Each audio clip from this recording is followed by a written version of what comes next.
Dans le village des Lata vivait Constantinos et sa sœur Helenitsa. Ils étaient orphelins et vivaient pauvrement.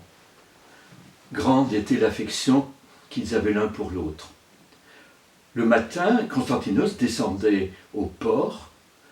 Là, il proposait ses services aux pêcheurs qui revenaient de leur pêche nocturne, et en échange, on lui donnait quelques drachmes avec lesquels il achetait de la nourriture. Pendant ce temps, Helenitsa s'occupait de la maison, du jardin, et quand elle sortait, c'était pour aller retrouver les filles du village au lavoir, au marché.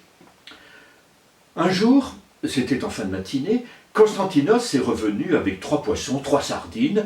Il les a donnés à sa sœur en lui disant « Mets-les bien au frais, ce sera pour le repas de ce soir. » Et il est redescendu au port.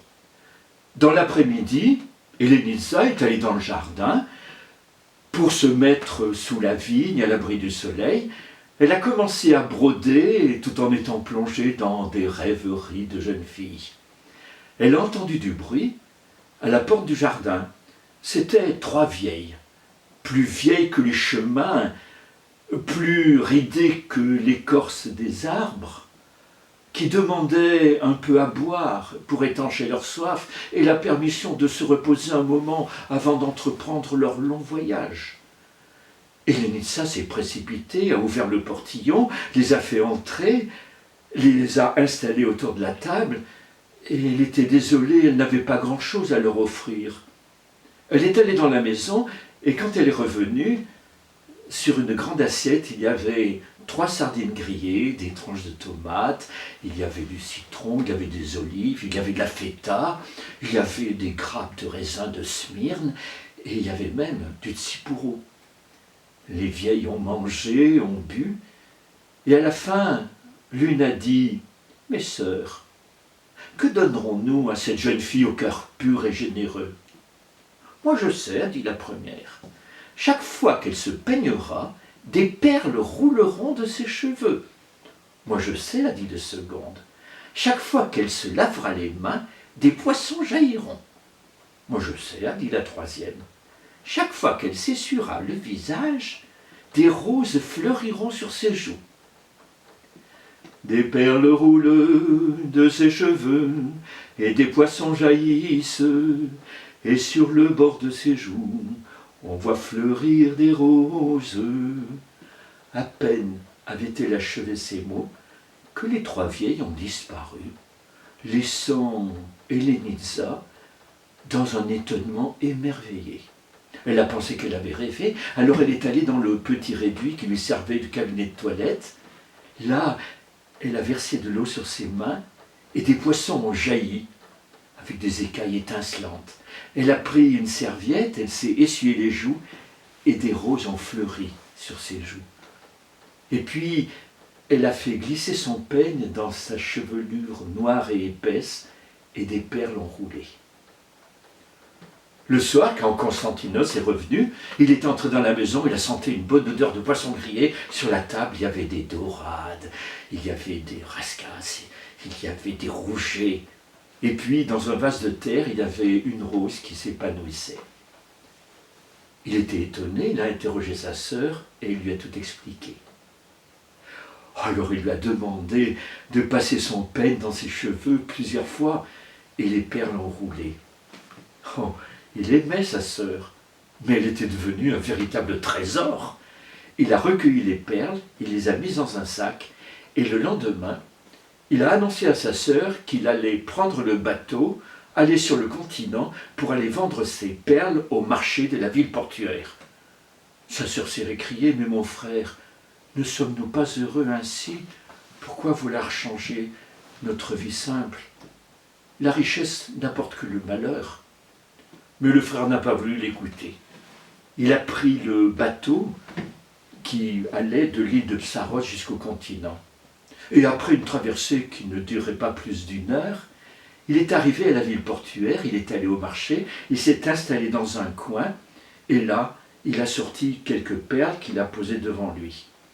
Les gens qui passaient s'arrêtaient, s'étonnaient, se demandaient comment un homme qui n'avait l'air d'être qu'un paysan, un pauvre pêcheur peut-être, pouvait posséder semblable merveille.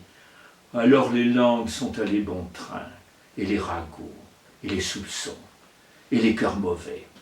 Et un homme, au cœur perfide, est allé le dénoncer au roi. Majesté, majesté, il y a sur le marché un homme qui vend des perles, mais à voir son allure, ce n'est pas un riche marchand, c'est un voleur. C'était un roi qui était jeune et qui voulait pour son pays le droit et la justice. Alors il a demandé à un garde d'aller arrêter ce voleur. Constantinos, quand il s'est retrouvé devant le roi, il s'est jeté à ses genoux et lui a dit que jamais, jamais il n'avait volé la moindre de ses perles, mais qu'il avait une sœur qui était jeune, belle.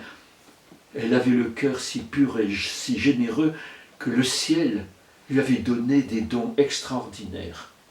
Chaque fois qu'elle se lavait les mains, des poissons jaillissaient. Chaque fois qu'elle s'essuyait le visage, des roses fleurissaient sur ses joues. Et chaque fois qu'elle passait son peigne dans les cheveux, des perles roulaient. Et ce sont ces perles que je suis venu vendre au marché pour avoir un peu d'argent. Le roi était bienveillant, il a écouté le jeune homme avec attendrissement, et puis il a commencé à imaginer cette fille merveilleuse, et son cœur s'est mis à battre. Alors, il a dit à Constantinos, « Écoute, je veux bien te croire, mais je veux la preuve de ce que tu me dis. Aussi, amène-moi ta sœur, et je verrai s'il en est, comme tu me l'affirmes. Si tu dis vrai, sans doute je l'épouserai, si bien sûr je lui agrée de son côté. Mais si tu en as menti, vos deux têtes voleront. » Et pendant que le roi était plongé dans son rêve amoureux, Constantinos est rentré dans son village. Il a eu bien du mal à convaincre sa sœur d'aller avec lui sur le continent pour rencontrer le roi. Il a fini quand même par la persuader. Et le lendemain, elle a mis une grande robe noire, elle a mis un voile sur son visage pour se protéger du soleil et du regard des gens. Et sur le bateau qui faisait la navette entre l'île de Psaros et le continent, elle est restée à la poupe, à l'arrière, alors que Constantinos et tous les autres passagers étaient à la proue pour voir le continent qui s'approchait. Pendant la traversée, alors qu'elle regardait avec nostalgie son île s'éloigner, avec une frayeur dans son cœur, une femme au cœur plus laid que son visage s'est approchée, et par des paroles mielleuses, par des questions habiles, elle a réussi à savoir quel était le but du voyage d'Hélénitsa. Déjà, le bateau arrivait au port. La méchante a sorti une grande épingle et l'a enfoncée dans la tête d'Hélénitsa. La jeune fille a poussé un cri, s'est transformée en tourterelle et s'est envolée, laissant sur le pont du bateau ses vêtements. Aussitôt, la mauvaise, la laidronne, a pris ses vêtements, elle s'en est revêtue, elle a mis le voile sur son visage. Et déjà, le bateau était au quai. Alors, Constantinos est venu chercher celle qu'il croyait être sa sœur. Ils sont descendus par la passerelle, et sur le quai, le jeune roi les attendait entouré de ses gardes. Il leur a fait signe de le suivre, et il les a conduits, Constantinos et sa sœur, celle qu'il croyait être sa sœur, dans une salle du palais. Quand ils se sont retrouvés seuls, le roi s'est approché de la jeune femme, il a enlevé son voile, et il a poussé un cri d'horreur en voyant la laideur de son visage. Constantinos n'a pas compris, il a voulu essayer de dire que ce n'était point là sa sœur. Le roi a demandé à un serviteur qu'on apporte une bassine d'eau, une serviette et un peigne. Et la femme s'est lavé les mains et des scorpions, des grenouilles ont jailli. Elle s'est essuyé le visage et des cloques purulentes sont apparues et le peigne a fait tomber de sa chevelure de la vermine. Le roi furieux a jeté Constantinos en prison et a envoyé la jeune laidronne garder les dindons. Et lui est allé dans le jardin pour pleurer sa déconfiture et sa tristesse. Il était là, assis près d'un rosier, avec une source d'eau claire qui coulait. Faut-il aussi près du rosier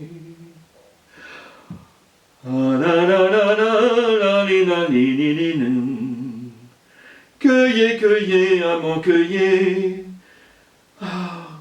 Et pendant qu'il chantait, il y a une tourterelle qui est venue se poser sur sa main et qui a mêlé ses roucoulements à la chanson du roi.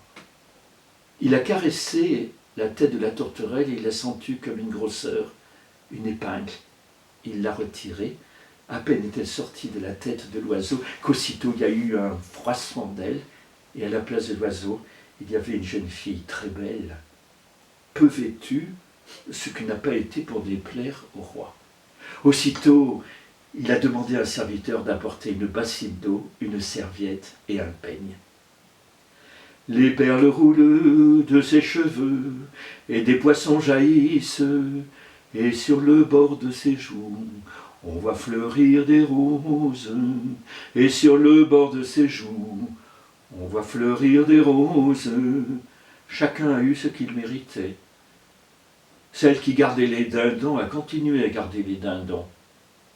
Constantinos a été tiré de la prison, et le roi en a fait son premier ministre. Et puis il a épousé Hélénitsa. Elle a essayé d'oublier son île. On dit qu'elle a vécu heureux avec ce roi. Et nous, encore plus.